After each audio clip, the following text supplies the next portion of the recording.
नमस्ते,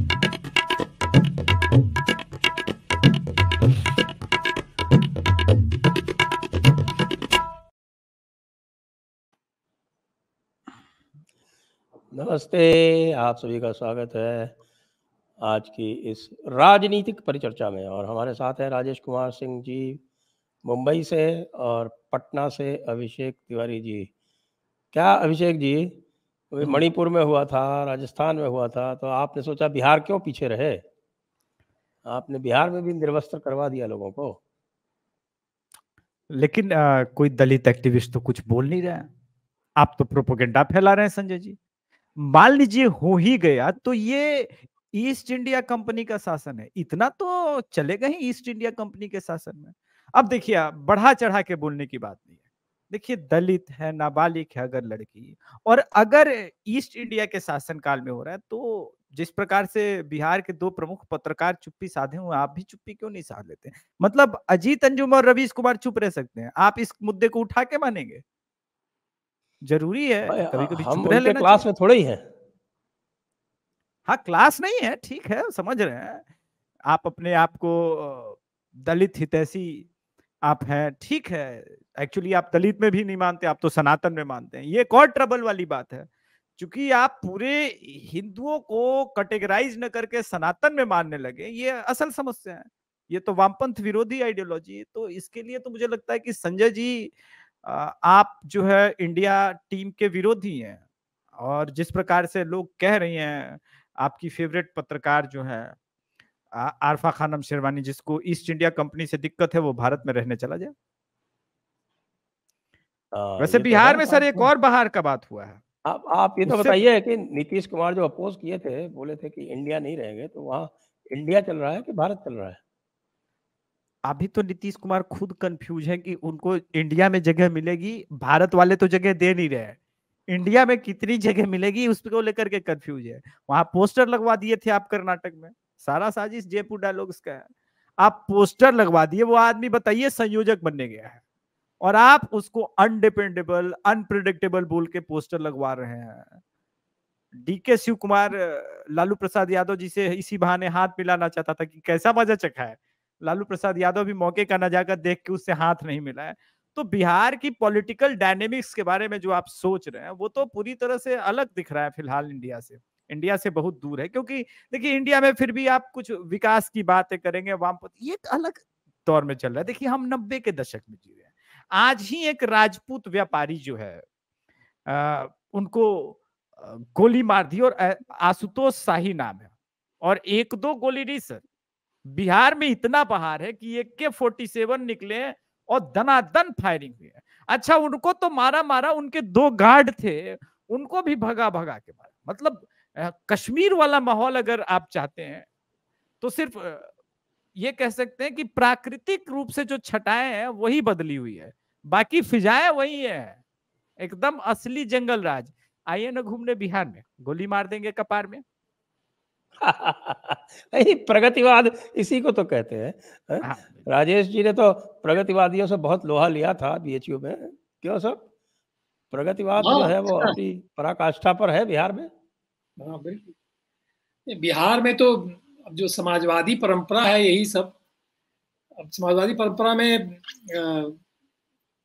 अब हिंसा का अपना अपना रोल रहता है, और जो इस प्रकार के तत्व हैं इनको भी ये लोग हमेशा अपने साथ रखते हैं। सामने तो दिखाते नहीं है, लेकिन पीछे से इनके ऐसे तत्व हमेशा इनके साथ रहते हैं। तो हमारे यहाँ तो काशी हिंदू विश्वविद्यालय में कुछ ऐसे लोग जाने पहचाने रहते थे। सब लोग उनके बारे में जानते थे कि अगर कोई आंदोलन शुरू हो रहा है और आग वाग लगवानी है, तो वो अपना तैयार रहते थे। वो दो चार लोग वो जाके वहाँ फूक ताप कर लेते थे यहाँ वहाँ। और इस तरह के एलिमेंट्स जो है हमेशा रहते थे। लेकिन बिहार में जो चुनाव की जो स्थिति थी, उस चुनाव के अंदर जिस प्रकार से बाहुबलियों का उपयोग करना इन लोगों ने शुरू किया, उसके बाद से ये चीज बढ़ती चली गई। ये तो शुरू में तो हमारे यहाँ बलिया के माफिया हुआ करते थे वहां पे, सूरजदेव सिंह धनबाद में। ये ऐसा बिहार का बड़ा माफिया सुनने में नहीं आता था। लेकिन धीरे धीरे जो ये जो हमारी जो लोकतांत्रिक परंपरा है, जिसका बड़ा अच्छी तरह से पालन बंगाल में हो रहा है, बंगाल के पंचायत चुनाव में हो रहा है, उन परंपराओं के तहत जो है लोगों ने जो पूरी तरह से जो है इन लोगों ने मजाक उड़ाया लोकतंत्र का और विशेष रूप से चुनावों का, तो उसके अंदर समाजवादियों ने लीड ले ली। शुरू के दिनों में तो ऐसा नहीं था कि बड़ी लूटपाट होती, लेकिन बाद के दिनों में धीरे धीरे बढ़ता चला गया और फिर अपराधी तत्व भी आ गए, तो उनको भी आप चुनाव में टिकट देने लगे, वो भी चुनाव लड़ने लगे, तो ये सारी चीजें जो हैं वो बिगड़ती चली गई। तो बिहार में हर चीज में वो लीड लेते थे। राजनीतिक दृष्टि से देखा जाए तो वो जेपी मूवमेंट भी वहीं से शुरू हुआ, तो इन सब चीजों में भी वहीं उसी तरह की लीड लेते थे। तो ये रहा है। समाजवादी जो है बेसिकली कोई ठोस कार्यक्रम ये नहीं कर सकते सब, उनकी मानसिकता ये नहीं है।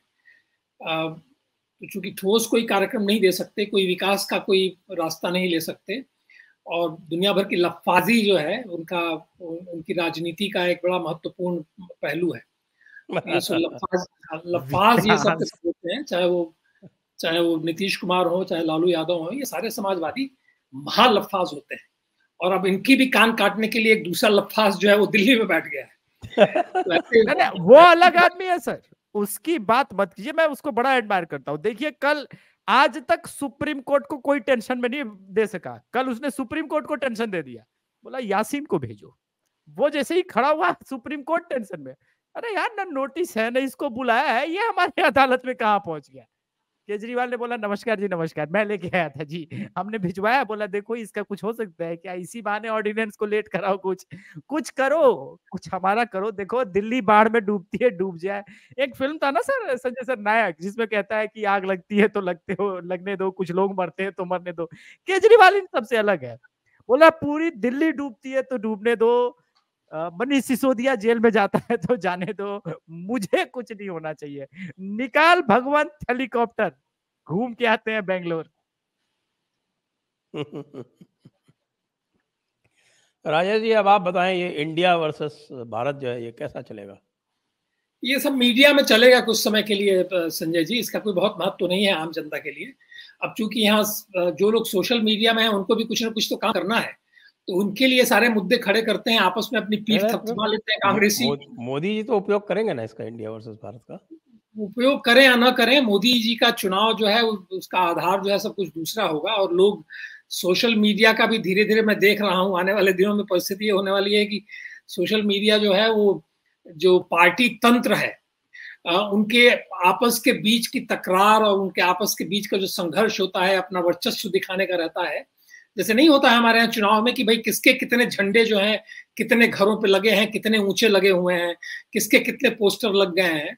तो वो जो चुनावी माहौल बनाने वाला होता है, वैसे ही सोशल मीडिया जो है वो माहौल बनाने वाला एक होगा, और उस माहौल का असर होता नहीं है। मैंने कई चुनाव देखे हैं और मैंने देखा एक बड़ा माहौल बना करता था। मुझे याद है कि जो इमरजेंसी से ठीक पहले जो चुनाव हुआ था जिसमें इंदिरा गांधी जीती थी, तो उसमें सारे विपक्ष के लोग एक साथ ही लड़े थे, महागठबंधन बना था उस समय भी, जिसमें कांग्रेस और बाकी सारे लोग एक साथ ही एक तरीके से लड़े थे वो चुनाव। तो उस चुनाव में भी ऐसा माहौल लगता था देखने में कि साहब अब तो जीत ही रहे हैं और इंदिरा गांधी को अपदस्त कर देंगे। हमारे ख्याल से जो 1971 के बाद वाला जो चुनाव था उसकी बात कर रहा हूँ मैं, तो उसमें 1971 का ही था, उसके बाद तो 77 में 71 वाला ही होगा। तो 71 वाला चुनाव था, उसके अंदर लगता था कि जीत जाएंगे। जब जुलूस निकलते थे, इतने जोश में जुलूस निकलते थे और इतनी हवा लगती थी कि ऐसी तगड़ी हवा है, और पता चला कि सब कुछ स्वाहा हो गया, अंत में कहीं के नहीं रहे ये लोग। और अंत में फिर वही, उस समय भी ये शिकायत हुआ करती थी कि साहब रिगिंग हो गई, बैलेट बॉक्स बदल दिए गए। वहां भी उस समय बैलेट बॉक्स जो है जब रखे जाते थे कचहरी में, तो लोग घेर के पहरा दे के बैठते थे कि इस बार तो चुनाव जीतना है, बैलेट बॉक्स को बचाना है, और रिजल्ट जो है ठीक उसका उल्टा आता है।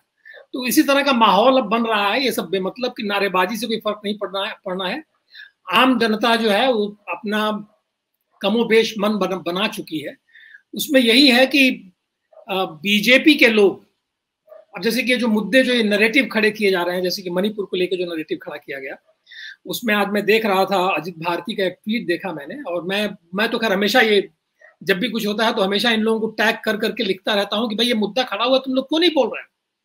जैसे कि बंगाल के मुद्दे पे देखिए, जब तक ये मणिपुर वाला मामला नहीं खड़ा हुआ था तब तक कोई नहीं बोल रहा था। वही लॉकेट चैटर्जी का रोना धोना नहीं हो रहा था बंगाल के मुद्दे में, अगर आपको याद हो तो, उसके पहले। लेकिन जहां ये मणिपुर वाला मुद्दा आया, इसके बाद अचानक वो भी रोने लगी हैं। वहीं बंगाल के नेता भी नहीं कुछ बोल रहे थे, और मैं उसमें टैग कर करके कर रहा था कि साहब आप इस पे बोलिए। प्रधानमंत्री ने कुकी जब वो घटना घटी उसके बाद तो बोल दिया, लेकिन उसमें भी बंगाल का नाम नहीं लिया उन्होंने।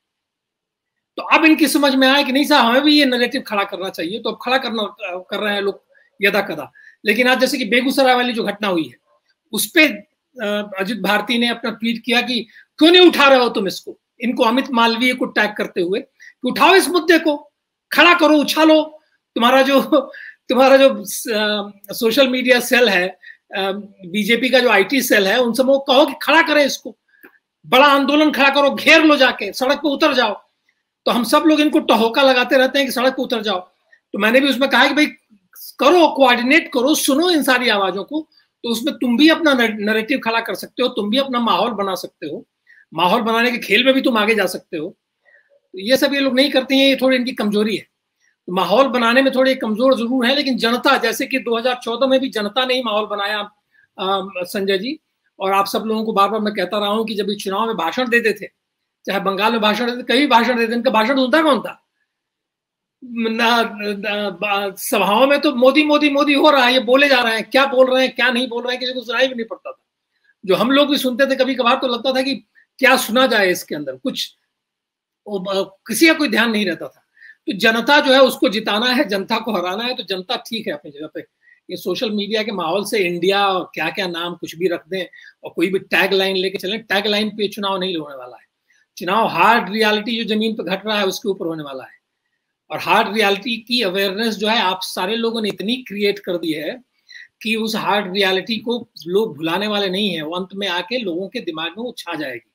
और जब हार्ड रियलिटी छा जाएगी, उसमें थोड़ा भी मोदी जी और ये सारे लोग उसको रिस्पॉन्ड कर देंगे थोड़ा भी, तो फिर माहौल अपने आप बन जाएगा, सब कुछ अपने आप उठ जाएगा। ये सब कुछ, ये जो गिमिक्री हो रही है कि इंडिया और ये वो जबरदस्ती का, जैसे कि सब जबरदस्ती का महागठबंधन बन रहा है, तो जबरदस्ती का इनका एक्रोनिम भी बना रहा है।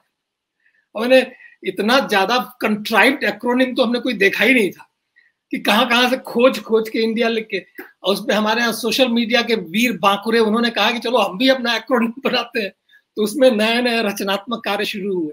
इन सब कोई महत्व नहीं है। जनता का जो मूड है वो बिल्कुल ही अलग बेसिस पे होगा। ये माहौल थोड़ा बहुत बनता रहे, बिगड़ता रहे, अभी थोड़ा दूर है चुनाव, तो ये सब चलता रहेगा। 2-4 दिन का न्यूज साइकिल सब चलता रहेगा ये सब। तो राजेश जी ने जो कहा उससे ही टेक ऑफ ले करते हैं अभिषेक जी। क्या आपको लगता है कि भारतीय जनता पार्टी की कम्युनिकेशन स्ट्रेटजी ठीक है?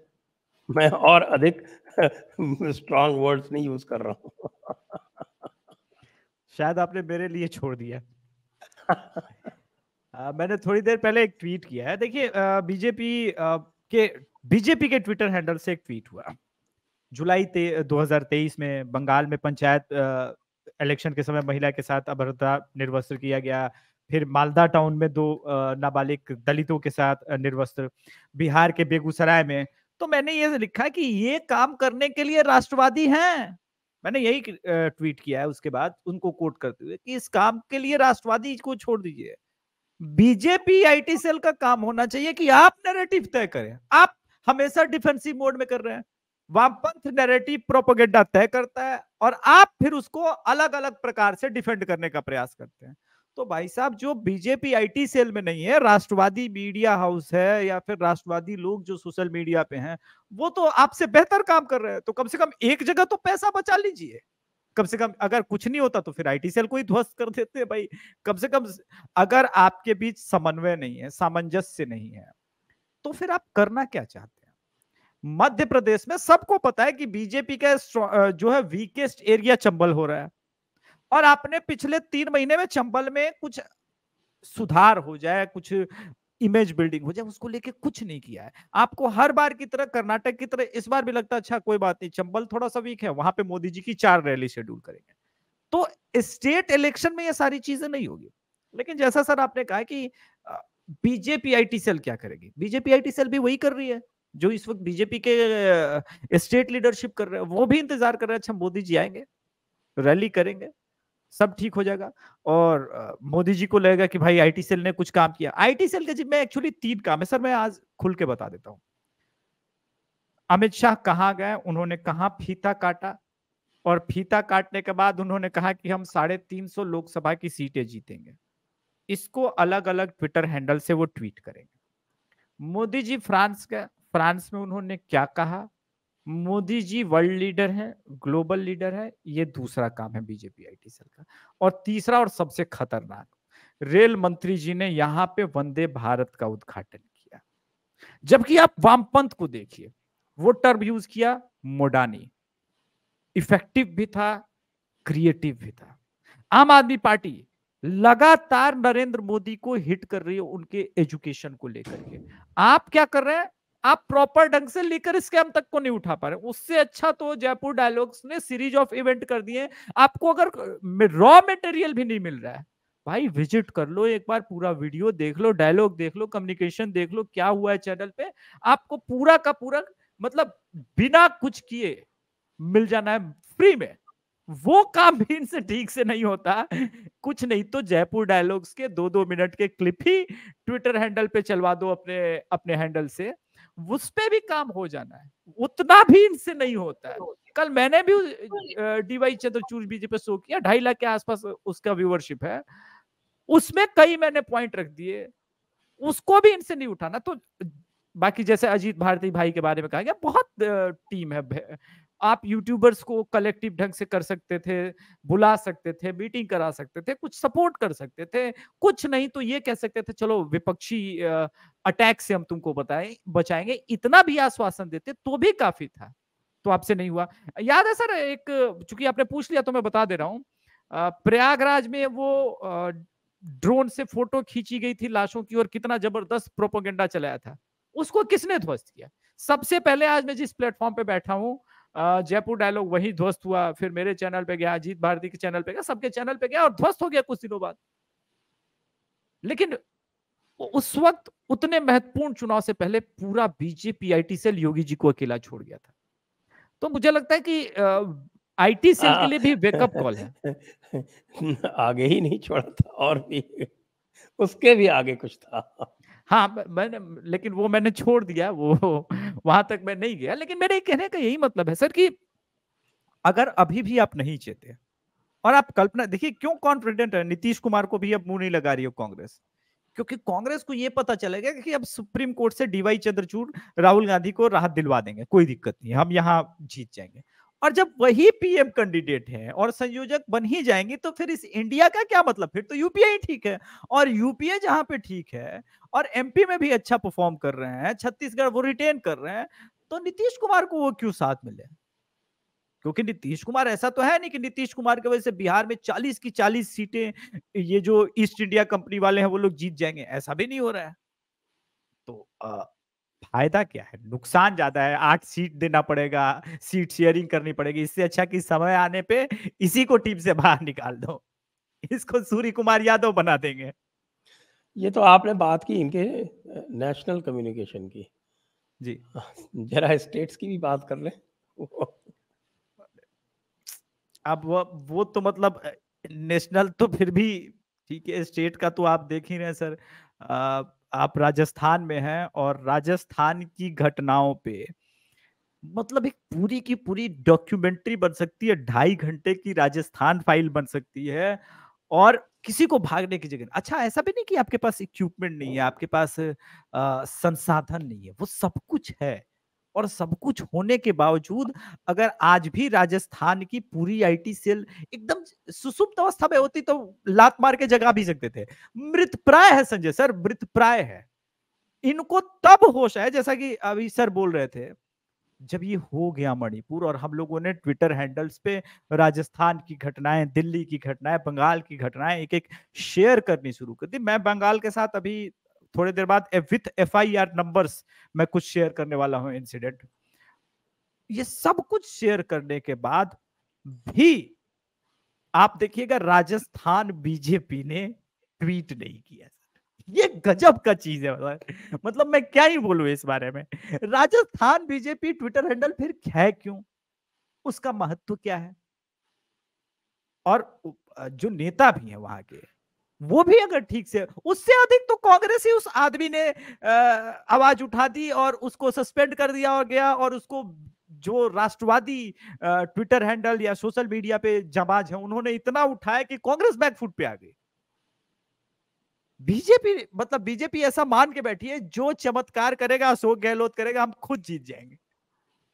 देखिए, मैं तो बता सकता हूँ कि कल जब वो खबर आई कि हमारे राजेंद्र सिंह पड़ा जी ने रिजाइन कर दिया है, तो मैंने रात में 12:30 बजे वीडियो बनाया और उसको सवेरे चलाया 8 बजे। जी जी जी।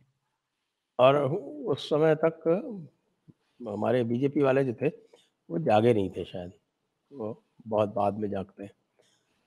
अब आते हैं जरा एक बार और थोड़ी जो हार्ड पॉलिटिक्स है उसकी बात कर लेते हैं। साहब, आपके मुंबई में बड़ी घटनाएं हो रही हैं राजेश जी, जरा उस पर थोड़ा सा प्रकाश डालें। मुंबई में राजनीतिक घटनाएं तो आप लोगों के ही थ्रू मैं उसको जानता हूँ। अखबार वगैरह तो मैं वैसे भी पढ़ता नहीं, इसलिए मैं उसकी जानकारी नहीं रहती है, तो आप लोगों के थ्रू जानता हूँ, तो बहुत ज़्यादा मैं उसको प्रकाश नहीं डाल सकता हूँ। इस समय जो वर्तमान में मुंबई जो है, यहाँ की जो बारिश है वही सबसे बड़ी स्टोरी यहाँ की है। बड़ी लगातार समझ लीजिए कि 20-25 दिन से धूप देखने को नहीं मिली है मुंबई के लोगों को, और पिछले करीब 3-4 दिन से तो बड़ी बुरी हालत है। जबकि सुनने में आ रहा है कि पूर्वी उत्तर प्रदेश में बिल्कुल ही बारिश नहीं हुई है और जो बियर जो है वो सूख रहे हैं, वहां नहरों में भी पानी नहीं है। तो यहाँ तो यही इस समय मुझे कहानी नजर आती है। बाकी जो वर्तमान में जो मुंबई की जो राजनीति है या जो महाराष्ट्र की राजनीति है, उसकी जो मेरी समझ है उसके अंदर मुझे लगता है कि जो इन लोगों ने एक निर्णय लिया एक नाथ शिंदे को मुख्यमंत्री बनाने का, उस समय भी मेरी आपसे बातचीत हुई थी, और कभी कभी लगता है कि रेट्रोस्पेक्टिव पिछला पीछे घूम के देखते हैं तो कभी कभी लगता है कि शायद सही निर्णय ले लिया गया था केंद्रीय नेतृत्व द्वारा। लेकिन मुझे उस समय भी लगा था कि यह निर्णय सही नहीं है, और अभी भी मुझे लगता है कि निर्णय सही नहीं है, क्योंकि आपने अब तो एक तरीके से आपने इस तरीके का एक अपना एक परिस्थिति वहां बना दी है कि 3 पार्टियां, एनसीपी, शिवसेना, उसमें बीजेपी, अब ये तीनों लोग कैसे चुनाव लड़ेंगे, कैसे इनके सीटों का बंटवारा होगा, क्या इनकी परिस्थिति है, और कौन किसके साथ रहेगा अंततोगत्वा, ये किसी की समझ में नहीं आ रहा है। तो ये बहुत शुरुआती दौर में ही जो एक बहुत ही निश्चित दृष्टिकोण के साथ नहीं करके जो मास्टर स्ट्रोक वादी परंपरा का पालन करते हुए अचानक एक जो सरप्राइज एलिमेंट एक नाथ शिंदे वाला जो लाया गया था, उसके कारण जो है सब कुछ बड़ा वार्प हो गया है। यहाँ किसी की समझ में नहीं आ रहा है क्या हो रहा है। उसमें एक परिस्थिति ये भी निर्माण हो रही है कि जबकि प्रोजेक्ट तो अपना सही दिशा में चल रहे हैं, लेकिन मुंबई पुलिस में जो भ्रष्टाचार जैसा पहले था वो अभी भी बना हुआ है, और ये सारे इश्यूज जो अभी भी वहां खड़े हुए हैं। लेकिन अपनी अपनी जगह पे देवेंद्र फडणवीस वगैरह हैं, ये लोग प्रयास कर रहे हैं, कम से कम डीएमसी का काम जो है थोड़ा ठीक ठाक चल रहा है, जहां ये बरसात के दिनों में भी बहुत बड़ी बुरी परिस्थितियों का निर्माण नहीं हुआ है। लेकिन मुझे ऐसा लगता है कि ये जो अननेसेसरी जो कंफ्यूजन जो क्रिएट किया गया, जिस आत्मविश्वास के साथ ये अकेले लड़े थे चुनाव और इतनी अच्छी सीटें जीत के आए थे, इस आत्मविश्वास की कमी और वो जो एक ये कि हम हमारे पास दृष्टि है और हम महाराष्ट्र को एक नई दिशा में ले जा सकते हैं, वो बिल्कुल ही इस समय गड़बड़ हो गया है। अब लगता है कि पॉलिटिकिंग और रियल पॉलिटिक जो है वो महत्वपूर्ण हो गई है, और बाकी सारे मुद्दे, जनता के मुद्दे और जो जमीन से उठने वाली आवाजों को सुन के जिस प्रकार के आप कार्यक्रम बनाते हैं, वो चीज जो है वो अचानक मिसिंग है इस पूरे इक्वेशन में। तो ये चर्चा के लिए तो बहुत बढ़िया है, समाचार माध्यमों की चर्चा के लिए बहुत बढ़िया है, यूट्यूब पे भी चर्चा के लिए बहुत बढ़िया है, सोशल मीडिया में भी चर्चा के लिए बहुत बढ़िया है, लेकिन जमीनी स्तर पे इसका असर पड़ रहा है ये मैं नहीं कह सकता दावे के साथ।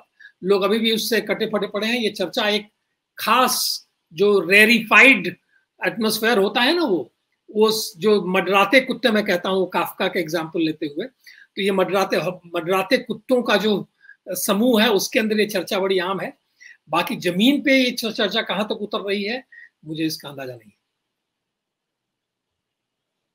जी अभिषेक जी। मेरे एक मित्र हैं विनोद कुलकर्णी, रिसेंटली मेरी उनसे इस मुद्दे पे बात हो रही थी कि अब तो अजीत पवार भी इधर आ गए, तो क्या बीजेपी को वो बेनिफिट हो जाएगा। उन्होंने उन्होंने एक बड़ी इंटरेस्टिंग बात की। आपके बिहार में अगर चिराग पासवान और उनके चाचा दो अलग अलग पार्टी बना भी ले, तो क्या जो पासवान वोटर है वो चिराग पासवान के पास है या उनके चाचा के पास? मैंने बिना किसी कंफ्यूजन के कह दिया कि नहीं, वो तो चिराग पासवान के पास है। उन्होंने कहा एग्जैक्टली ये बात समझने की है कि अजीत पवार शरद पवार के बिना कितने इफेक्टिव होंगे।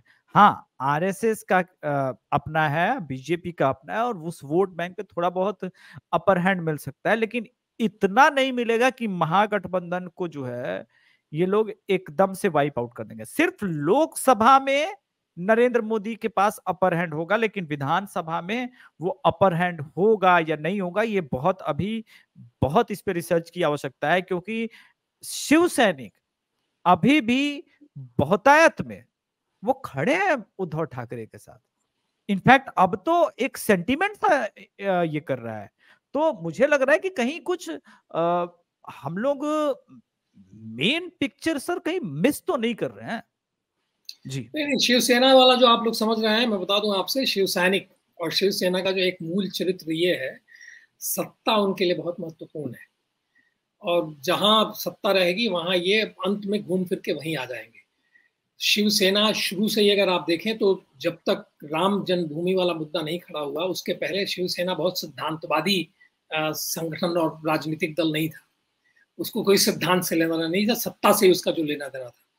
तो जो शिव सैनिक होते थे और जो ये से जो अलग अलग इनके जो ऑफिसेज हैं जहां जहां इनके, वहां इनके अपना उस इलाके में जो वर्चस्व होता था उस वर्चस्व के आधार पे और उसको बनाए रखने के लिए पुलिस से सांठगांठ रखते हुए, प्रशासन से सांठगांठ रखते हुए काम करते थे।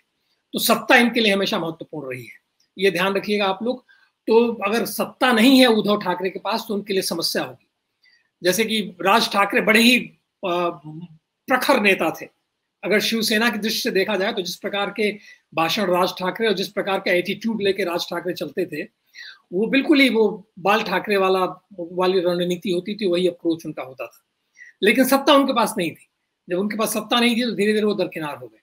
तो सत्ता का महत्व है शिव सैनिकों के लिए, और शिवसेना के जितने भी काडर हैं उनके लिए, सबके लिए सत्ता का महत्व है, क्योंकि जो लोकल उनका जो वर्चस्व, जो स्थानीय स्तर पर उनका जो वर्चस्व बने रहना है, वो इसलिए बने रहना है क्योंकि वो सत्ता में है।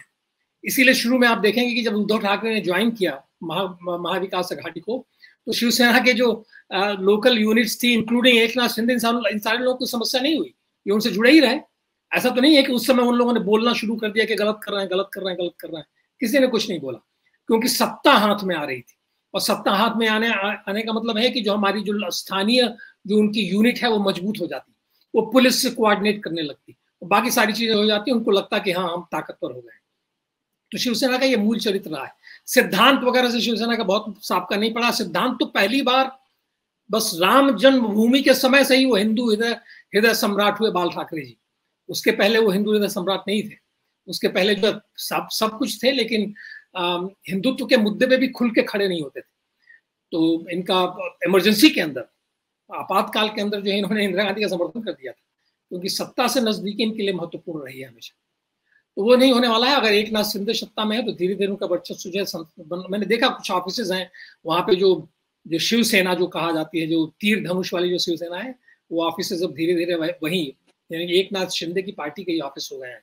जो पहले जैसे गोरेगांव में एक ऑफिस मैंने देखा उस दिन, तो वो एकनाथ शिंदे की पार्टी का ऑफिस हो गया है। तो ऐसे धीरे धीरे कन्वर्जन हो रहा है।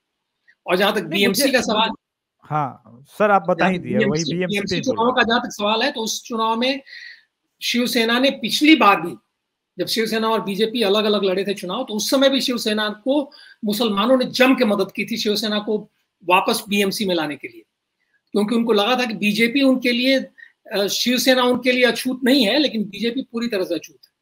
तो उन्होंने जम के उनकी मदद की थी। शिवसेना उस कारण ही जो है ये फिर सफल हो गए थे 1-2 सीट ज्यादा लेने में, और बीजेपी 1-2 सीट से कम रह गई थी। तो इस बार भी इनका यही अप्रोच है कि अगर शिवसेना के कुछ भी लोग अभी भी उद्धव ठाकरे के साथ मुंबई शहर में अगर लोग बचे हुए हैं, जो इनका पहले से चली आ रही है परंपरागत जो कुछ चल रहा है, तो मुसलमान इनके साथ जाएंगे, ये इनकी अपेक्षा है। इसीलिए आप लोगों की भी चर्चा में कभी कभी आता है कि मुसलमानों को अपीज करने का प्रयास करते रहते हैं, उर्दू में पोस्टर छपवाना, हैंडबिल छपवाना, और वो सब कुछ करना जो है उसी का है, क्योंकि उनको लगता है कि बिना मुसलमान वोट के वो आ नहीं सकते, बीएमसी चुनाव के अंदर सत्ता में वो नहीं आ सकते, संभव ही नहीं। जी, तो ये तो चल रही है शीर्ष स्तर की राजनीति, और बाकी जो छोटी मोटी राजनीति चल रही है उसके बारे में भी बता दें अभिषेक जी। केजरीवाल वाली राजनीति किस संदर्भ में आपका प्रश्न है? केजरीवाल तो चलिए आप उसे छोटी मोटी मानते हैं तो आपको बड़प्पन है। क्योंकि इस वक्त देखिए राजनीति में तो यही दिख रहा है कि इस वक्त ओपी राजभर खुल के समाजवादी पार्टी को कैसे गाली दे रहे हैं हमको दिख रहा है, ट्वीट कर रहे हैं। इनफैक्ट आज उनके सुपुत्र ने ट्वीट कर दिया कि ऐसा लगता है कि सठिया गए हैं इसी उम्र में अखिलेश यादव।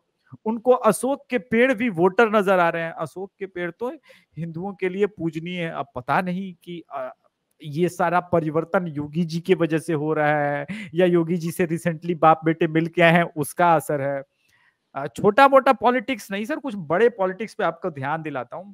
आपको गया का मशहूर hit and run Aditya Sachdeva का केस याद है सर?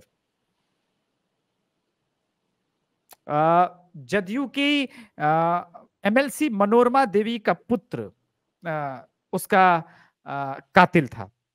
उस वक्त नया नया महागठबंधन 2015 में बना था, तो उनके पिता का स्टेटमेंट था अब बिहार में वापस गुंडा राज आ गया है, कोई आम शहरी आम आदमी नहीं बचेगा।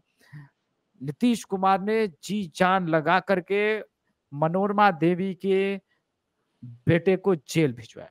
करंट न्यूज ये है कि सर वो बाहर आ गया जेल से।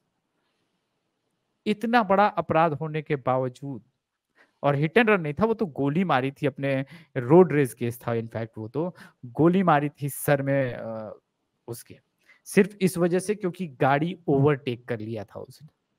वाह, दूसरा अतीक अहमद वाला मामला। हाँ कुछ हाँ अतीक अहमद पे अभी आने ही वाला था मैं। सर लोकसभा में श्रद्धांजलि दी गई है। अब मेरे और आपके जैसे राष्ट्रवादी विचारधारा के लोगों को ये एक बार अपने आप में रिकॉल करना पड़ेगा कि कब, मुझे लग रहा है कि कहीं ऐसा ना हो कि दाऊद इब्राहिम किसी दिन आ जाए और किसी पार्टी से चुनाव लड़े और उसको भी इसी तरह से टपका दिया जाए। क्योंकि ये तो मुझे डाउट नहीं है कि अगर दाऊद इब्राहिम केरला से किसी ऐसे जगह से चुनाव लड़ ले तो वो जीतेगा नहीं, वो मुझे लग रहा है कि वो जीत जाएगा। तो फिर श्रद्धांजलि कुछ इसी प्रकार से दी जाएगी। वो तो चुनाव जीत सकता है तो श्रद्धांजलि भी तो मिलेगी ही। तो मैं वही कह रहा हूँ। तो फिर मेरा एक प्रश्न है सर, इसमें भी सर बिहार के साथ पक्षपात, फिर शहाबुद्दीन को श्रद्धांजलि क्यों नहीं दी गई सर? नहीं दी गई, डिजर्व करता था, वो भी तो डिजर्व किया करता था।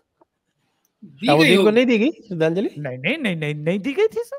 ध्यान नहीं आ रहा होगा, दी गई होगी, पक्का दी गई होगी, नियम से दी गई होगी, वो तो एक प्रोटोकॉल के हिसाब से दी जाएगी ना। लोकसभा का नियम है, हर सांसद को श्रद्धांजलि दी जाती है भाई। तो कोविड में तो लोकसभा नहीं चला तो शायद भूल गए होंगे लोग, लेकिन एक परंपरागत है, वो तो परंपरा का तो फॉलो किया ही जाना है। अच्छा हो सकता है मुझे ध्यान नहीं पहुंचा है। लेकिन राष्ट्रवादियों के बीच ये एक मैसेज तो जा रहा है। आज हम लोग बहुत ट्वीट उस पे देख सकते हैं कि लोग ये प्रश्न पूछ रहे हैं कि क्या ऐसा प्रोटोकॉल आवश्यक है जहां पे सजा याफ्ता मुजरिम, ठीक है, वो सांसद बन जाता है या विधायक बन जाता है, तो क्या उसकी हत्या पे इस तरह का प्रोटोकॉल होना चाहिए या इसमें कुछ सुधार की आवश्यकता है? इस मुद्दे पे तो बात होना ही चाहिए, खुल के ओपन डिबेट होना चाहिए सर। अरे यहाँ जो जेल में बैठा है वो मिनिस्टर बना रहता है इतने साल, इतने महीनों तक। यहाँ मुंबई में ये हालत रही, और कहीं कोई बोलने वाला नहीं होता है। बहुत होता है तो कोई कोर्ट एक थोड़ा सा कोई जज कहीं एक थोड़ी सी टिप्पणी कर देता है, बस हो गया। तो वो तो ये जो लोकतंत्र की जो ये डाइकोटमी है वो तो बनी रहती है। उसका विरोधाभास था, उसको गवर्नर ने बर्खास्त कर दिया तो कितना हल्ला हो गया, हंगामा हो गया चारों तरफ। अच्छा वो जेल से निकला है या नहीं? अभी जेल में ही है। बताइए, हमको लगा सिर्फ मनीष ये इंडिया वाला तो आप लोग अब सुप्रीम तख्त तक पहुंच गए हैं उनका मैटर। अच्छा, तो सुप्रीम कोर्ट में तो अपना हैंडसम सिसोदिया भी गया, इसमें कौन सी बड़ी बात है? सवाल ये है कि राहत मिलेगी कि नहीं मिलेगी। वैसे आजकल जिस प्रकार से सुप्रीम कोर्ट राहत पे राहत दिए जा रहा है लोगों को, मनीष कश्यप को छोड़ के मुझे लग रहा है कि हर एक आदमी को राहत मिल जाएगी। नहीं, उसमें मैंने वो एक लेख लिखा था, आपको भी लिंक भेजा था मैंने संजय जी। मैंने उस दिन अचानक मेरे मन में आया, कहीं से वो शब्द आ गया जुडिशियल मिसकंडक्ट, तो उसको मैंने थोड़ा सा अध्ययन करने के बाद मैंने उस पर एक आर्टिकल लिखा है, आपको भेजा था मैंने लिंक। तो ये सब कुछ जुडिशियल मिसकंडक्ट में नहीं आएगा क्या? क्यों नहीं आएगा? क्योंकि आप जो है जुडिशियल मिसकंडक्ट ये होती क्या चीज है सर, ये तो समझाइए।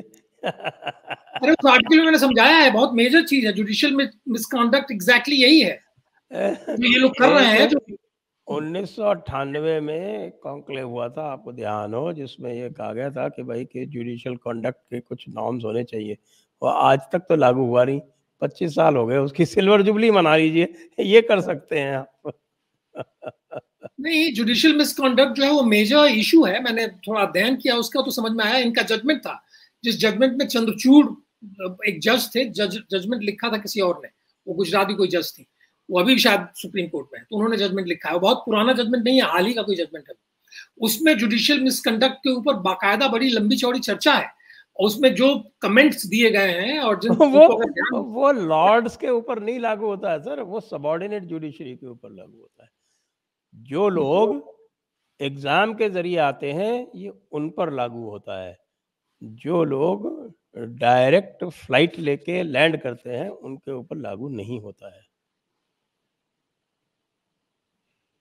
उसमें एक और ये कहना चाहता था मुझे, ये जो इन लोगों ने अपने गठबंधन बनाए हैं, सब कुछ किया है, एक तो ये मान के आप लोग चलिए कि ये जो गठबंधन बनाए जा रहे हैं, उसका 2004 में भी जो गठबंधन जो बना था, सारे लोग मिले थे, उसके अंदर जो बाहरी शक्तियां थी और जो अंदर की शक्ति थी, तो अंदर की सबसे बड़ी शक्ति जो है वो तो मुसलमान भाई लोग हैं, तो इस्लामिस्ट जो हैं वो, और जो चर्च है और ये सारे जो एलिमेंट हैं, ये सारे लोगों ने बड़ा ऑर्गेनाइज्ड वे में 2004 वाला, जो 2004 वाला जो चुनाव हुआ था, उसके अंदर मुझे याद है यहाँ वर्ल्ड सोशल फोरम की मीटिंग हुई थी और बहुत बड़ी हुई थी, उसी में सारे लोग एक मंच पे आना शुरू हो गए थे। तो ये जो कुछ भी ये डिटरमिन किया जा रहा है कि ये लोग एक साथ आए, ये डिटर्मिनेशन पिछली बार भी जो उत्तर प्रदेश के अंदर जो एक गठबंधन बना था बीएसपी का और समाजवादी पार्टी का, वो उस गठबंधन का आधार इनका आपस के मेलजोल का तो था ही नहीं। वो गठबंधन इसलिए बना था कि मुसलमानों ने कहा कि साहब एक नहीं होइएगा तो हम आपके साथ नहीं जाएंगे, हम आपको सपोर्ट नहीं करेंगे। तो ये जो इस देश के जो इस्लामिस्ट हैं, जो जिहादी एलिमेंट्स हैं, और जो बाहर के जो एलिमेंट्स हैं, जो बाहर की शक्तियां हैं, वो डिटरमिन कर रही हैं कि इनके गठबंधन कैसे बनेंगे, उसका स्वरूप क्या होगा। ये ध्यान में रखने वाली बात है, और बीजेपी के लोग इसको हाईलाइट नहीं कर रहे हैं। सब कुछ, अगर बिहार के अंदर भी कोई गठबंधन होने वाला है या उत्तर प्रदेश में भी होने वाला है, तो उसका आधार बिल्कुल यही होने वाला है। ये driven, it won't be driven by their own need to be in power. It will be driven by the forces that are working from outside as well as from inside. तो जो बाहर की शक्तियां हैं और जो आंतरिक शक्तियां हैं, ये फोर्सेस डिटरमिन करने वाली हैं कि ये गठबंधन बनाए या ना बनाए, ये उनको फोर्स करती हैं। और इसीलिए जो कांग्रेस के पीछे जो ये लोग खड़े हो रहे हैं, क्योंकि मुसलमानों ने ये तय कर दिया है कि साहब, कर्नाटक का उदाहरण उन्होंने दे दिया है कि हम इस बार जो है कांग्रेस के पीछे जाने वाले हैं, इसीलिए इनको कांग्रेस से जुड़ना आवश्यक हो गया है। आप भी जो कह रहे थे कि मुसलमान वोट बिहार में तो कांग्रेस की वजह से इनको मिलते हैं, लेकिन अब कांग्रेस, ये जो केजरीवाल भी जो इनके साथ हाथ मिलाना चाहता है, वो जानता है कि वो ऊपर से तय हो गया है। जैसे केजरीवाल जो पिछला चुनाव लड़ा था बनारस में, जो मोदी जी का चुनाव हुआ था, उस चुनाव के अंदर बताऊं आपको, उस समय अंत तक ये जो एक एक्सटर्नल फोर्सेस जो उनके एनजीओ काम करते हैं, अमेरिकन एनजीओ वगैरह, इन्होंने तय नहीं किया था कि कांग्रेस को वोट देना है, केजरीवाल को 4 दिन पहले डिसाइड किया सब होने के नहीं, हम लोग केजरीवाल के साथ जाएंगे। तो ये बड़ा कोऑर्डिनेटेड तरीके से सब काम करते हैं। तो उस दृष्टि से ही बीजेपी और मेधा पाटकर वही थी कोऑर्डिनेट करने के लिए। बिल्कुल, ये सारे लोग ऐसे काम करते हैं। सर एक इंटरेस्टिंग बात बताऊं, मैं 1 मिनट में आपको एक किस्सा सुनाता हूँ, और ये बिल्कुल लेटेस्ट है। और लेटेस्ट इसलिए है कि हम अभी बात कर रहे थे कि साहब कि इस पार्टी की जो रूलिंग पार्टी है उसकी कम्युनिकेशन स्ट्रेटजी में क्या क्या फ्लॉज हैं, क्या क्या प्रॉब्लम्स। अब मैं आपको बताऊंगा कि इस सरकार में भी बहुत सारे ऐसे फ्लॉज और प्रॉब्लम्स हैं, और वो भी आप ये देखिए कि क्यों हैं। क्योंकि बहुत सारी गलतफहमियां हैं। आप ग्लोबल लेफ्ट की बात करता हूँ, ग्लोबल लेफ्ट जो है, आप देख रहे हैं कि सारा जो रिजीम चेंज है और जो कोऑर्डिनेशन है जितना है, ये सब बाहर से हो रहा है, वहीं से कोऑर्डिनेट हो रहा है। बिल्कुल। आपको पता है इसका हेडक्वार्टर कहाँ है? इसका हेडक्वार्टर फ्रांस में है, फ्रांस में। Notably Paris. हम्म, पेरिस में भी एक यूनिवर्सिटी है, सेंस, इसको I think it is pronounce शीन्सपो। शीन्सपो मतलब अंग्रेजी में लिखेंगे तो आएगा साइंसेस पो इज फॉर पॉलिटिकल साइंस। हाँ, तो शीन्सपो जो यूनिवर्सिटी है वो इसका हेडक्वार्टर है, वर्ल्ड ग्लोबल हेडक्वार्टर। बिल्कुल। और उसका क्रिस्टोफ जेफरलॉल नाम का एक व्यक्ति है जो अपने आप को कहता है कि उसको हिंदी आती है। वो ग्लोबल एक्सपर्ट है हिंदुत्व के ऊपर। बिल्कुल। और जितना भी आपका ये डिसमेंटलिंग ग्लोबल हिंदुत्व इत्यादि जो है वो वहाँ से जनरेट होता है। वो जाता है कहाँ? वो जाता है यूएस। यूएस में उसके एक्शन प्लान्स कन्वर्ट करके, उस नैरेटिव को एक्शन प्लान्स में कन्वर्ट करके, फिर ये जो आप देखते हैं ना कि सोरोस चला रहा है या ओमिdyar चला रहा है, वो सब कुछ जो चल रहा है वो उसका जो जेनेसिस है, जहाँ से वो जनरेट होता है, वो फ्रांस है। अब आप देखिए कि हमारे भाई लोग जो हैं इसको न्यूट्रलाइज कैसे करते हैं। हमारी सरकार इसको कैसे न्यूट्रलाइज करती है, ये सुनिए आप, बड़ा इंटरेस्टिंग। तो वहाँ पर आप एक ऐसे व्यक्ति को अपॉइंट करते हैं एम्बेसडर, जो आपको लगता है कि साहब की चूंकि इसके लेफ्ट से अच्छे ताल्लुकात हैं तो वो इनको न्यूट्रलाइज कर लेगा। उस व्यक्ति का नाम है जावेद अशरफ। वो अहमदिया मुसलमान है, हाँ, लेकिन उसकी ख़ास बात यह है कि वो सैयद शहाबुद्दीन का दामाद है। बताइए। आप जानते हैं सैयद शहाबुद्दीन को? बाबरी मस्जिद एक्शन कमेटी के फाउंडर प्रेसिडेंट स्वयंभू जी। और चलिए हम ये मान सकते हैं कि भाई जो ऑफिसर होता है वो न्यूट्रल हो सकता है, उसकी जो प्रतिबद्धताएं हैं वो सरकार के साथ हो सकती हैं, लेकिन वहाँ जाकर वो एक पैसे वर्ग का इनके ऊपर इन्फ्लुएंस नहीं कर पाता है। उल्टे क्या हो रहा है कि उनकी जो श्रीमती जी हैं वो उनके ग्रुप में शामिल होगी। बताइए। और कुछ ही दिन पहले उनका बड़ा फोटो जो है वो काफ़ी प्रसिद्ध हुआ, जिसमें वो जयराम रमेश से अपनी पुस्तक का विमोचन करवा रही थी। और अभी अभी जो है जब फ्रांस में दंगे हुए, और फ्रांस में दंगे में फ्रांस के साथ भारत को बिल्कुल स्पष्ट खड़ा हुआ दिखना चाहिए था। उनके साथ तो थे, इतने स्पष्ट नहीं थे। खैर फिर भी फ्रांस एक मित्र देश है। फ्रांस के दंगे के विरोध में जेफरलॉ के एक शिष्य हैं, उनका नाम है जूल नौदे, उन्होंने इंडियन एक्सप्रेस में आर्टिकल लिखा। और उस आर्टिकल का सबसे पहले अप्रिसिएशन किसने किया? गजाला शहाबुद्दीन, बताइए। जावेद अशरफ की। जावेद अशरफ। इनके भाई का नाम है एजाज अशरफ। हाँ, वो किसके लिए काम करते हैं? अभिसार शर्मा के लिए। बताइए। और उनके जो मोदी विरोधी आर्टिकल्स हैं वो आप देख लें, आप गूगल करें एजाज अशरफ। तो भाई इनको यही नहीं पता कि कौन इनके साथ है, किसकी क्या क्षमता है, कौन क्या कर सकता है। और जब से हमने ये नाम लेना शुरू किया है तब से उन्होंने जो है वो कुछ राइट विंगर्स को अप्रोच करना आरंभ किया है कि नहीं नहीं हम तो आपके साथ हैं। नहीं, और ये सब वो अप्रोच करेंगे ना, सब वो करेगा अप्रोच इन लोगों को, तो ये लोग प्रभावित हो जाएंगे। वो पता चलेगा कि साहब प्रभावित नहीं हो रहे डिफरेंट पीपल। मैं नहीं, आपको अलग से बता दूंगा, ओपन प्रोग्राम पे नहीं बोलूंगा, अलग से बता दूंगा। लेकिन ये चीज देखिए, मतलब कि मूर्खता की हद है। अब आप ये बताइए कि इनकी क्या हैसियत है कि ये सोरोस को और ओमिdyar को और आपके कायर जैसों को, CAIR जैसों को, या आपका वो जो है क्या IAMC वगैरह को ये काउंटर कर सके? है क्या इनकी क्षमता सर, है? ये तो बड़ी बड़ी ये लोग तो बड़े बड़े हो गए। आपसे वो 2 कौड़ी का फैक्ट चेकर नहीं संभल रहा है, उसका ओवर कॉन्फिडेंस तो देखिए कि वो भी तो लिंक उसका, ये तो जैसे ही इनको पता चलता है कि सोरोस और ओमिdyar से संबंधित है तो इनके पैंट गीली हो जाती। क्यों पैंट के लिए होनी है? गाजियाबाद का पता नहीं क्यों ओपन एंड होती शट, भाई, पूछो आप ओपन एंड इनको, शट हम नहीं केस है, जानते। ओपन एंड शट केस है। गाजियाबाद में फेक न्यूज फैलाने का मॉर्फ किया था, वीडियो म्यूट करके बोला था कि उसे जय श्री राम बुलवाया गया, इतना बड़ा क्या है, टांग के डालिए चुनी हुई सरकार के खिलाफ प्रोपेगेंडा करने के इल्जाम में। मनीष 5 कश्यप पे साल ये ये लोग लोग, गा सकते हैं देशद्रोह का मुकदमा, उस पे डालिए। मैं अभी लखनऊ होके आया जी, वहाँ चर्चा ये है कि योगी जी को काम नहीं करने दिया जा रहा है सेंटर द्वारा। सर ये वाली चर्चा हमने कितने दिन पहले की थी? नहीं नहीं, आप मंत्रिमंडल जिस दिन बना था उस दिन हमने की थी कि नहीं? मतलब देखिए कितना प्रेडिक्टेबल है। मैं सर जो बोल रहे थे मुस्लिम वाला, उसमें मैं भूल गया एक बात। आपने आपको हम लोग जयपुर डायलॉग्स पे रिवर्स 1 साल पीछे लेके चलते हैं, और जब यूपी इलेक्शन का रिजल्ट हुआ था तो हमने एक बात कही थी, उत्तर प्रदेश में मुसलमानों को जितना करना था, जितनी यूनिटी दिखानी थी और जिस स्तर पे जाना था वो चले गए। अब उसके ऊपर उनका कुछ नहीं है। और अगर मोदी सरकार को फिर भी नहीं समझ में आ रहा है कि योगी आदित्यनाथ जी के वजह से ये सारी चीजें हो रही हैं, तो फिर कोई बात ही नहीं।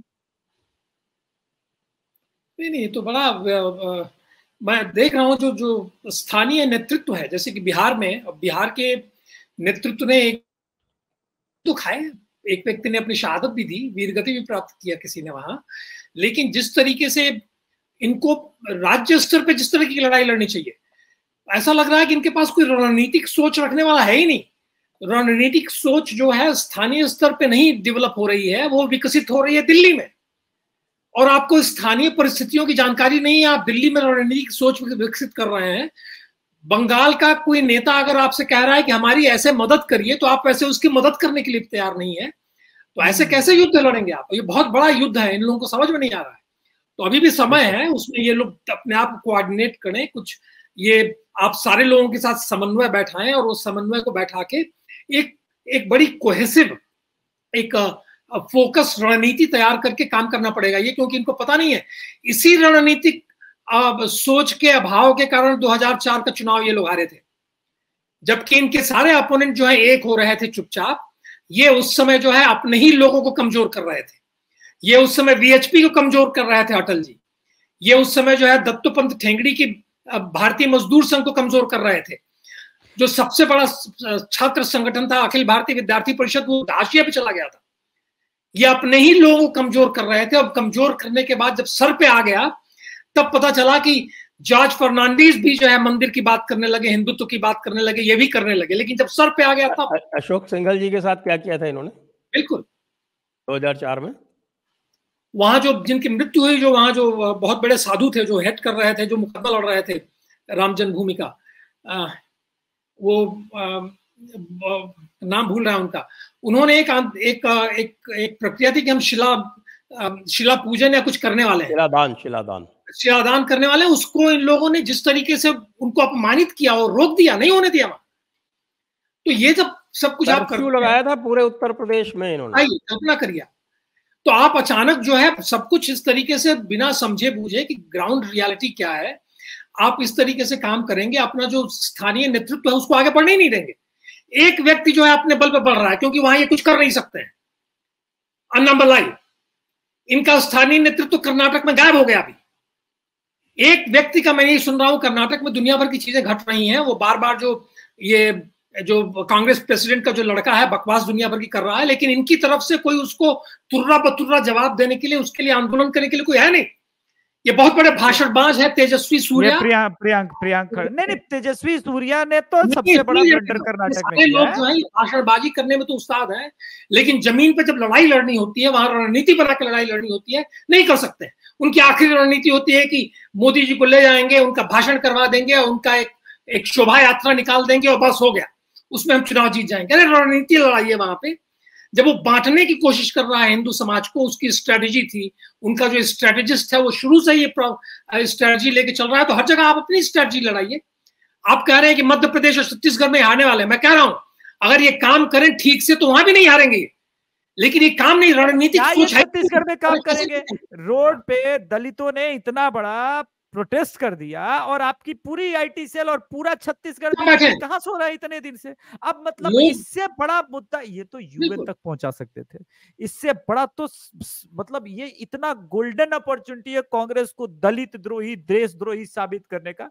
पूरा छत्तीसगढ़ बीजेपी आईटी सेल और स्टेट भी, सिर्फ आईटी सेल नहीं, पूरा स्टेट कमिटी सब एकदम चादर तान के सो रहे हैं। मतलब आपको हाथ में हम क्या सत्ता सौंपे हर बार। हमारे जयपुर डायलॉग के 25-25, 30-30 साल के जो बच्चे हैं ना, वो इनको बड़ी अच्छी ट्रेनिंग दे सकते हैं और मैं फ्री सर्विसेज प्रोवाइड करा दूंगा। सर इनको अगला जयपुर डायलॉग जब समिट होना, इनको दर्शक दीर्घा में बुला के बिठाइएगा ताकि ये पहले सीखें।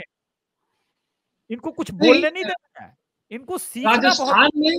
राजस्थान में सारे एमपी आपके हैं, मेंबर ऑफ पार्लियामेंट, सारे एमपी आपके हैं, और वो क्या कर रहे हैं? ना वो सोशल मीडिया पे है ना वो सड़क पे है। सोशल मीडिया भूल जाइए, सड़क पे रहिए आप कम से कम। जमीन पे ये जो उनकी जो मुख्यमंत्री थी, मुख्यमंत्री जो है पूर्व मुख्यमंत्री बीजेपी के मुख्यमंत्री नेत्री इतनी बड़ी, मैंने तो सुना ही नहीं उन्होंने उनका कुछ कहते हुए। अभी जो घटना घटी है, जो आप लोग जिसके बारे में बार बार चर्चा कर रहे हैं, मैंने सुना ही नहीं। ये बेगूसराय कांड पे किसी बिहार को महारानी कहलाना पसंद नहीं, सम्राट चौधरी ने बोल दिया बेगूसराय कांड पे। सर सम्राट चौधरी ने पीसी भी किया और अभी एक जगह पे खड़े होकर के पूरी एक छोटा सा रैली टाइप का करके, वो आदमी रैली नहीं, बिहार बंद करें, बड़े कार्यक्रम करें, सड़क घेर ले जाके विधानसभा, ये बड़े कार्यक्रम करने होंगे और बहुत कठिन नहीं है करना। और मैं चूंकि कर चुका हूं इसलिए मैं जानता हूं। कहीं कुछ बनारस के अंदर जो है बता रहा हूं आपसे, कहीं भी कोई बहुत बड़ा मूवमेंट नहीं था, जेपी मूवमेंट। आप लोगों को जानकारी बता दूं कि जेपी मूवमेंट जो है बहुत हुआ तो बलिया में थोड़ा बहुत चल रहा था, बनारस तक में भी नहीं चल रहा था। मैं गया उदय प्रताप कॉलेज में और मैं भेजा गया कि साहब पढ़ नहीं रहे बलिया में, तो मुझे भेज दिया गया इंटरमीडिएट पढ़ने गया, इंटरमीडिएट कॉलेज में वहां गया। मैं सुबह उठता था, कोई मुद्दा हुआ, जेपी पे लाठीचार्ज हुआ, मैं पहुंचता था वहां, जो प्रेयर पे सब बैठे रहते थे। उदय प्रताप कॉलेज एक तरीके से बनारस का पब्लिक स्कूल था, वहां कोई संभावना ही नहीं थी कि लड़के जो है सड़क पे उतरे। और मैं जाके वहां भाषण देता था, प्रिंसिपल मेरे दूर के रिश्तेदार थे, कुछ बोल नहीं पाते थे और मेरी रेपुटेशन उन तक भी पहुंच गई थी। भाषण देता था, हजारों लड़के निकलते थे, डिग्री कॉलेज के लड़के निकलते थे, और जाके पूरा बनारस हमने बंद करा दिया जेपी पे जब लाठीचार्ज हुआ। उसके पहले कहीं कुछ भी होता जाके हम लोग कचहरी घेर लेते थे, तो लगता था कि आंदोलन हो रहा है। और कितना आसान था, लोग जो है आते थे, क्योंकि आप एक कमिटमेंट के साथ उनसे अपील करते थे कि चलो निकलो, ये गलत हो रहा है। तो आपके पास एक कमिटमेंट नहीं है कि गलत हो रहा है, बिहार में सब कुछ गलत हो रहा है, आपके पास नजर नहीं आ रहा है कि किसी भी बिहारी नेता के पास कोई दृष्टिकोण ही नहीं है बिहार को ट्रांसफॉर्म करने का। तो आपके पास अगर वो दृष्टि है, वो विजन है, तो उसको सामने रख के उसके लिए लड़े, खुल के लड़े, जम के लड़े, सड़कों पे उतर के लड़े।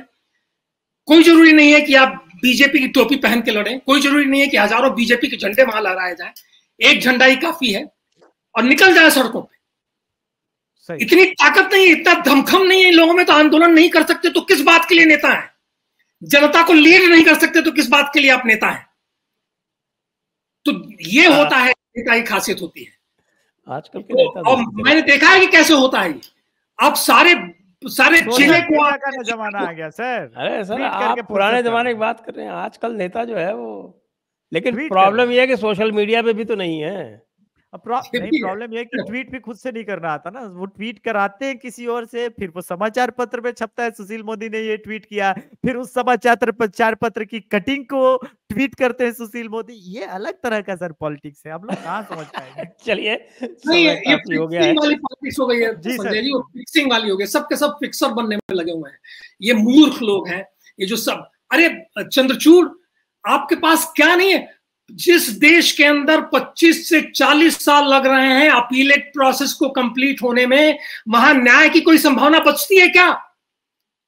अगर कोई तगड़ा लीडर होता तो इसी को लेकर खड़ा हो जाता और चंद्रचूड़ के चूल्हे हिला देता कि तुम अपने अदालत की बात कर रहे हो, न्याय की बात कर रहे हो, तुम स्टेट को अपना एडवर्सरी मान के चल रहे हो, तुम स्टेट के प्रोडक्ट हो, स्टेट के एडवर्सरी तुम नहीं हो सकते। और इसके बाद तुम जो कर रहे हो, जो न्याय की प्रक्रिया है, तुमने उसको ध्वस्त करके रख दिया है। एक आंदोलन खड़ा होता है, ये सारे जज जो बकवास करते हैं दुनिया भर की हिल जाते, हिम्मत नहीं पड़ती इनकी कि अपराधियों को जमानत दे दें, हिम्मत नहीं पड़ती कि वकील जो है जाके तारीख पे तारीख ले ले, तो कोई खड़ा तो हो बोलने के लिए। और प्रधानमंत्री, उनका काम नहीं है कि जुडिशरी में ये जो अन्याय हो रहा है देश की जनता के साथ, उसको न होने दें।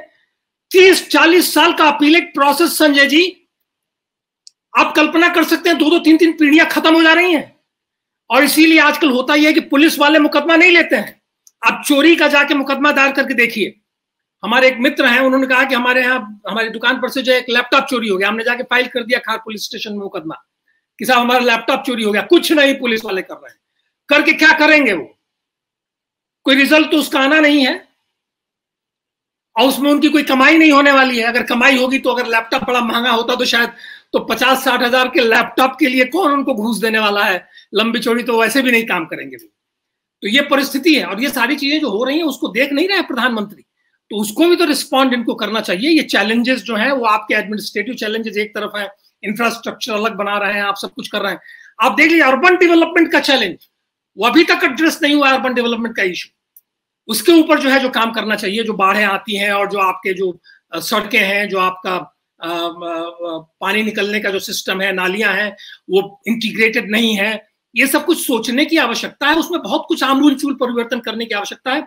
साइड स्टेप करके इश्यूज को नहीं चल सकते आप।